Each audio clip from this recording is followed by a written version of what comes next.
I refused to give my close friend the key to her husband's apartment after she cheated and he went no contact.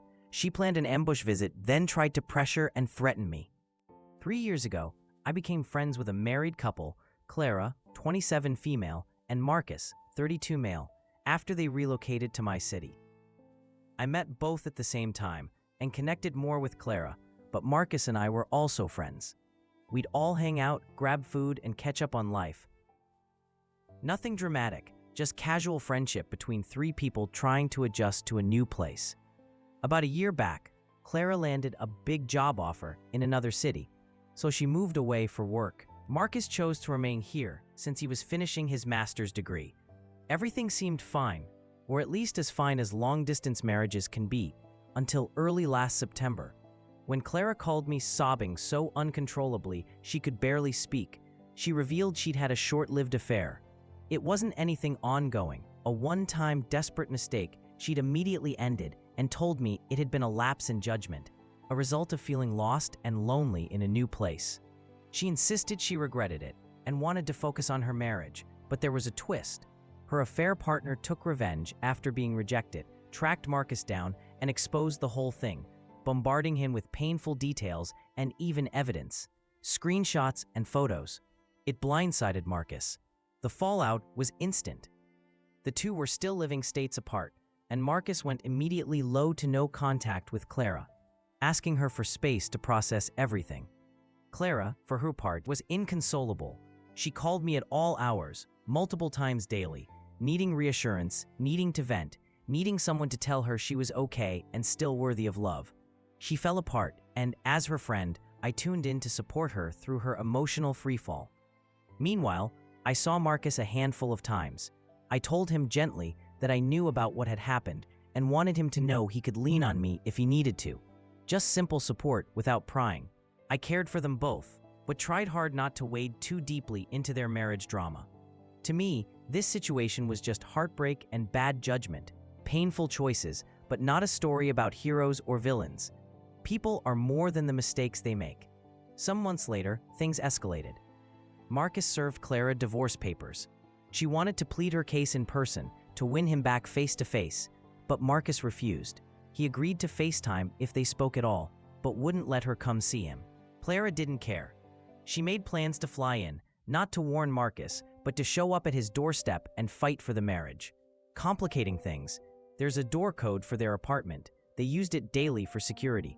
But Marcus changed the code after the affair, and Clara was now locked out unless Marcus let her in. There was one other way.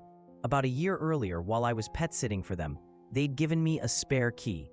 When I tried to return it to Marcus after Clara moved, Marcus just told me to keep it for emergencies. Now Clara wanted me to pick her up at the airport, hand over the key, and let herself into Marcus's apartment. She was adamant. She needed to surprise him at 10 p.m. when he would have no idea anyone was coming. The idea unsettled me. If someone showed up at my apartment unannounced that late, I'd be freaked out. And Marcus was ex-military, so I knew he'd be on high alert, so he'd be doubly on edge. It just seemed like a terrible ambush. I told Clara as much and suggested a compromise. If she showed up and Marcus refused to let her in or wasn't home, I'd be only 15 minutes away and could bring her the key then. She refused, pushing for the key in advance.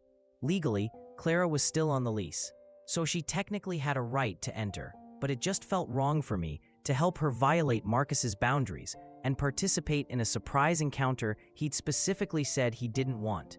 Still, I caved, reluctantly agreeing to hand over the key, but my conscience nagged at me. If I gave it to her, I'd betray Marcus. If I didn't, I'd betray Clara.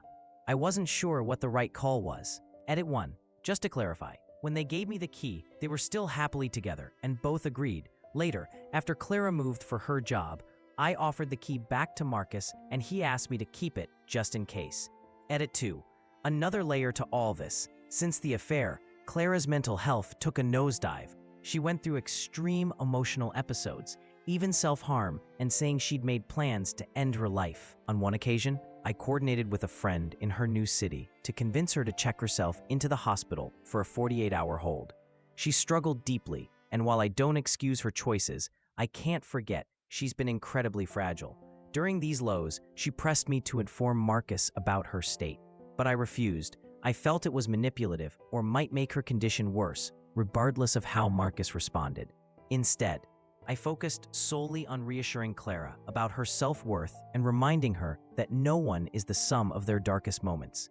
To clarify, I acted as a support for her mental health, listening as she worked through guilt, regret, grief.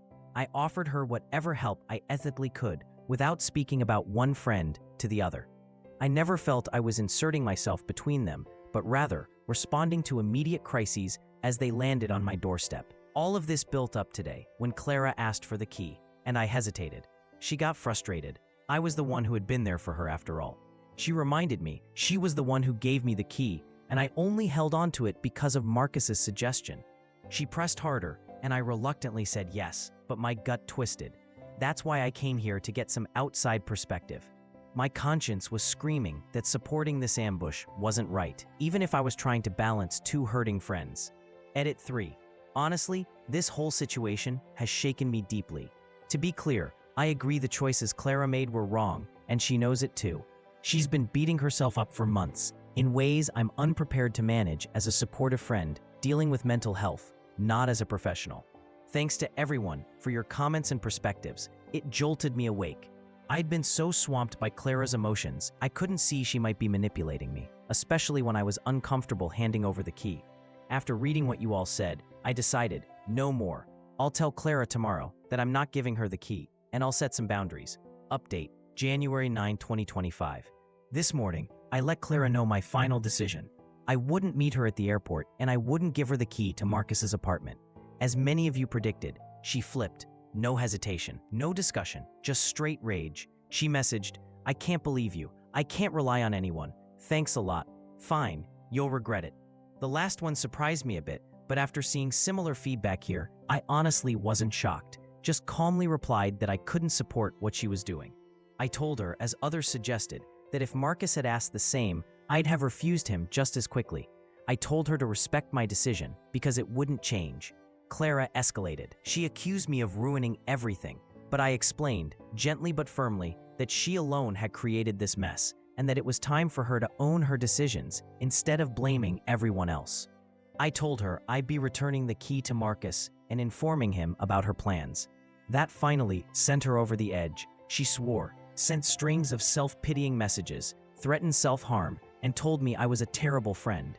At that point, I'd had enough. I spelled out that I was done being her emotional punching bag. I told her I knew I'd been a good friend when no one else was there for her. I'd stood by her through awful times. But this was the line. I finished by telling her she's in a dangerous mental state and should speak with her therapist about our conversation, and that I couldn't give any more in this situation.